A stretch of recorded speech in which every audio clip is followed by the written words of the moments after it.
In Super Hand Adventure, you have one job: to get your arm back. A job that only you, a sentient hand, can complete. A job only a hand can do. A hand job. Nah, I'm just kidding. This game is basically a 3D puzzle platformer with the added gimmick of being able to stick to vertical surfaces. Everything was pretty simple until about the halfway point when they started adding the ability to grab obstacles, throw bombs, ride a skateboard, and...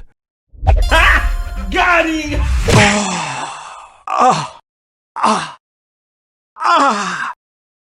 Every time they introduced a new mechanic, it kind of felt like it just disappeared in the next stage. Like, I was thinking to myself, they should have a little car that I could grab and drive around in. And then the next stage, they had a car I could grab and drive around in. And then one stage later, the car that I could grab and drive around in was just gone.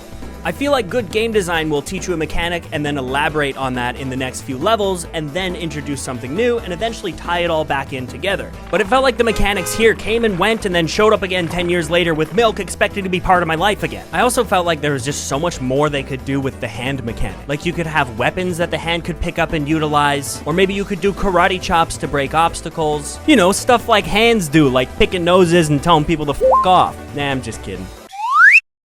Oh wait, no, they actually did that one. There was just a lot of really fun elements that I wanted to see them elaborate on more, and they didn't really. The finale was an entire boss battle with a stinky, yucky, giant laser beam shooting foot in a top hat. You had to navigate the stage and toss bombs at it to do damage, and this was the one and only time there was actually any real combat or boss battles in this game, and I feel like that's something that they could have really elaborated on.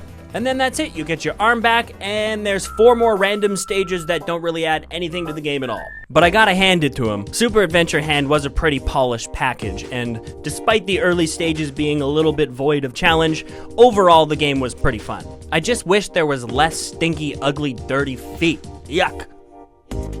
I'm just kidding.